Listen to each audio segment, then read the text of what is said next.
Greetings, everybody. I do think I've got a very, very difficult job here to follow all those fantastic presentations. So before I get into my speech, I'd just like to do something. Not worthy. Not worthy.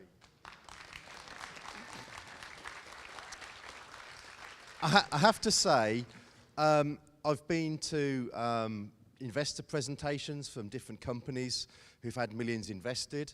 I've been to a number of hackathons before. And I have to say, what you guys have done here in Norwich is at least as good as many, invested presentations of companies I've seen and other hackathons. The amount of work that's gone into all of this has been absolutely fantastic. I just can't believe, the amount of work and effort, and also the diversity. You've got websites, you've got social tools, you've got care services, apps, and I can't believe it. We've even had an autonomous helicopter with sensors. I mean, that's pretty amazing from this environment. So I just want to say thank you very much.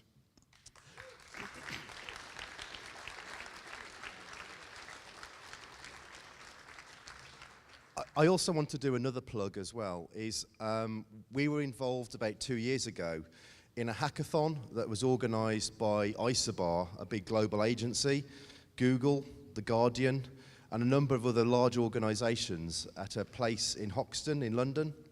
And it was a similar kind of event over 48 hours with lots of drink and food and so on. And I have to say, probably an awful lot more money invested and spent. Before I think back to that event, because I was one of the judges at that one, that I remember seeing a not dissimilar number of people at that, and this was an event in London, and also a number of pitches which were not dissimilar to all of this. So again, I want to say a huge thank you to John and all the organisers at this event.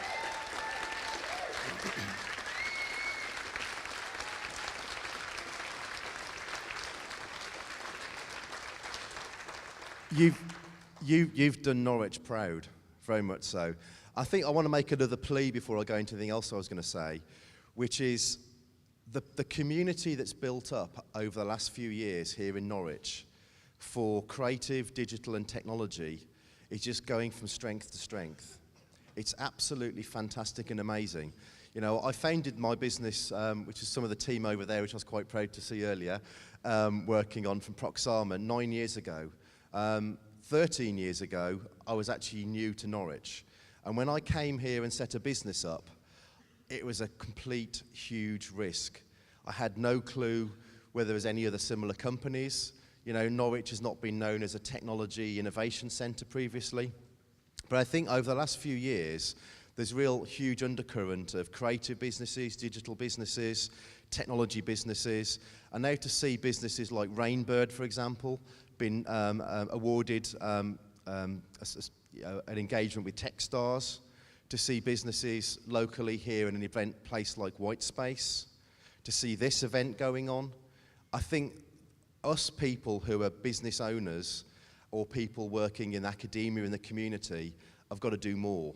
If this is what can be done through a few people getting together and actually creating an event like this, just think what sort of things we can actually do to truly put Norwich on the map as a tech city. Fantastic news that we're a tech city, but let's go beyond that. Let's make Norwich an even greater place, an even better place for the kind of businesses that you're all showing off tonight.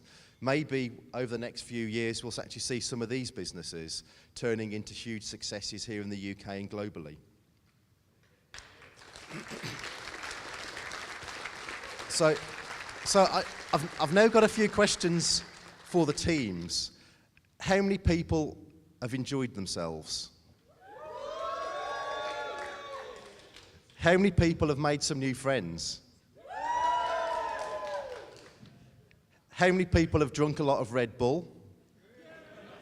Not quite so much. How many people have drunk a lot of alcohol? How many people are waiting for me to shut up so they can go and drink some more alcohol?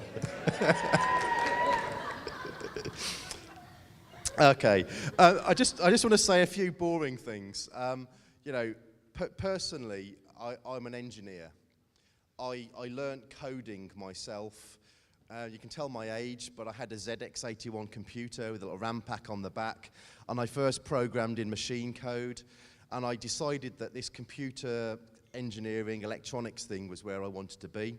So I went and got into a degree course and got involved in all of this. But I have to say, when I started that journey, all I wanted to do was to write code. I wrote games, I did things that were for personal enjoyment, I kind of got into writing guitar effects units, code for that, and then I got involved in mobile technology. And I think once I got involved in mobile technology about 20 years ago, my future was kind of set. I thought when I got into my career, I thought I want to become maybe an IT director or a technology director in the business I was working within. And then I suddenly realized actually the companies I was working with weren't doing what I wanted to do. And then the journey began.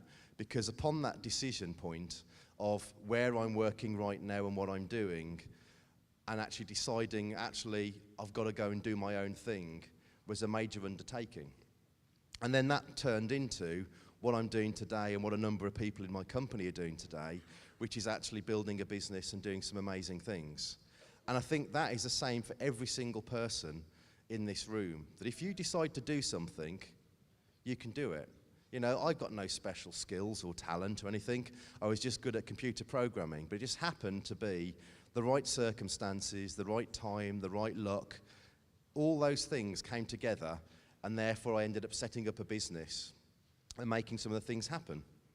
So I was thinking of this before I presented today. What are the qualities that people kind of need to be a successful entrepreneur? And actually, if you look around in the library, or maybe in Amazon, and I realised that there was an alternative name for the library application, which was "Fuck you, Amazon." Now, let's live that sentiment. But I think the thing is, there's lots and lots of books out there from entrepreneurs and business owners about the 7 great qualities that you need to be an entrepreneur, or the 7 great things you need to do to run a business.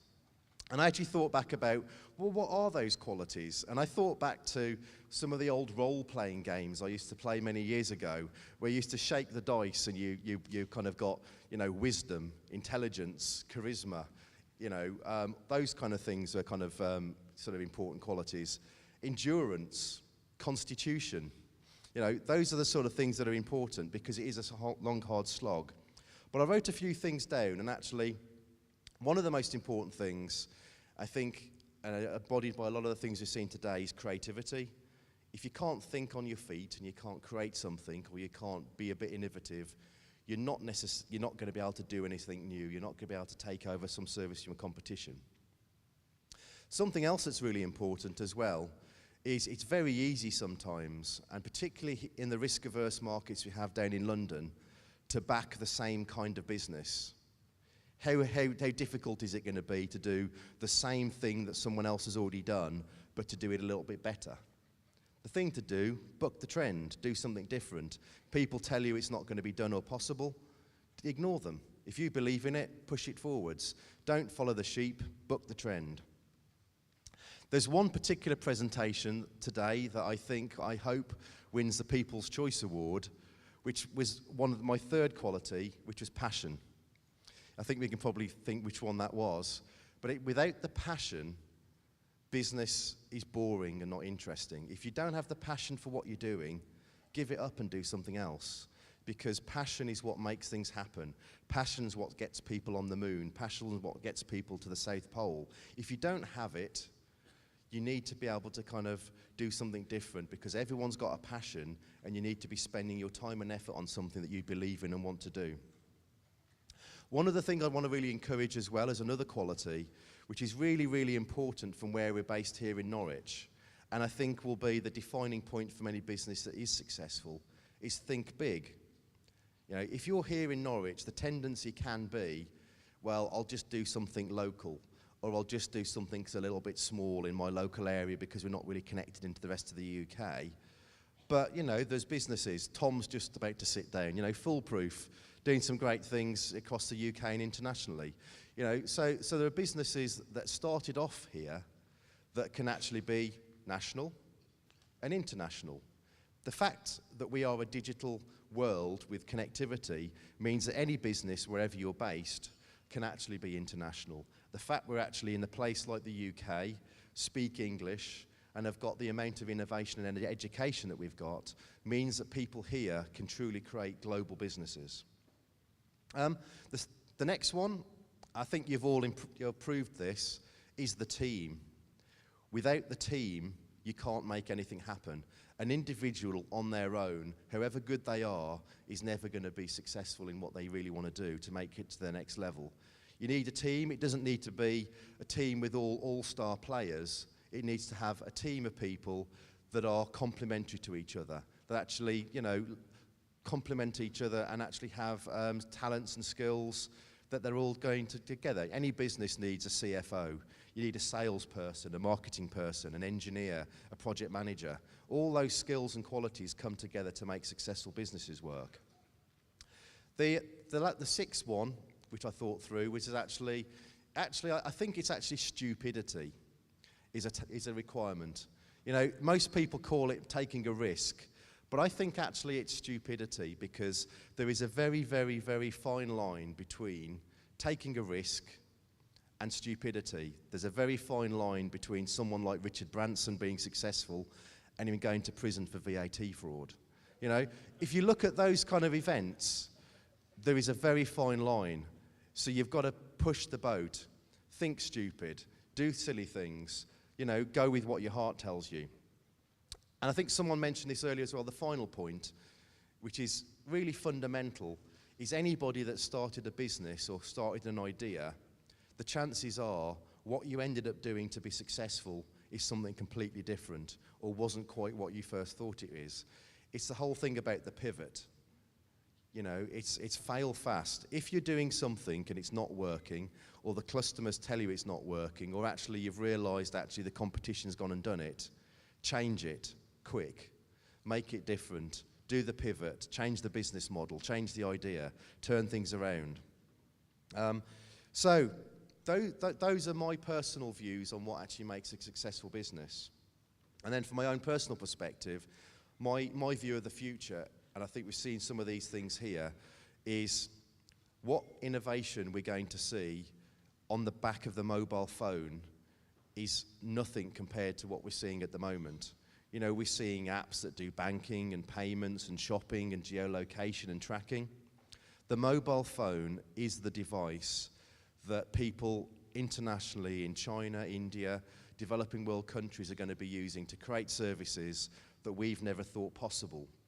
Because the kind of things that you're talking about today, to do with caring or to do with looking after people, to do with looking for people in earthquakes, aren't the same things that some people in rural China will think are important. You don't think about it because we're an affluent nation. People in rural China will have completely different issues, challenges.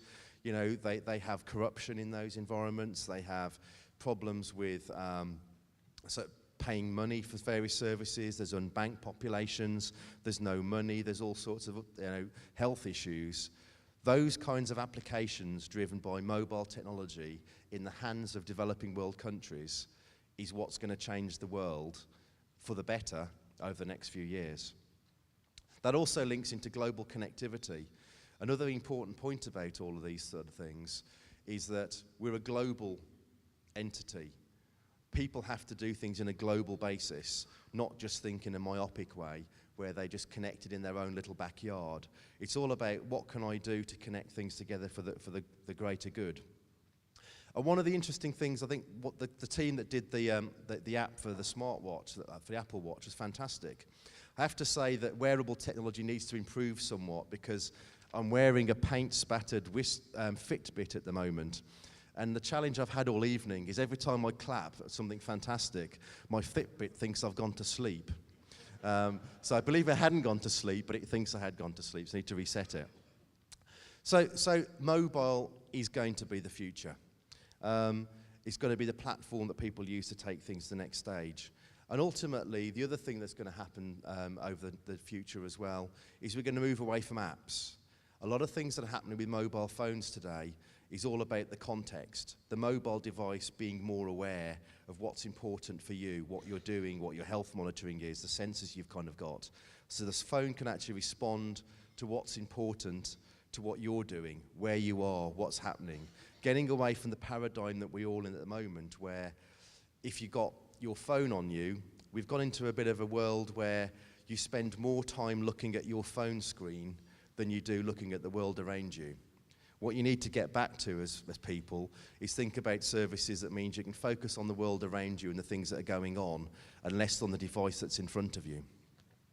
So, on that note, I just want to say thank you very much. I'm incredibly excited to hear the results, and congratulations to the winners, and whoever they are, they deserve it. So thank you very much.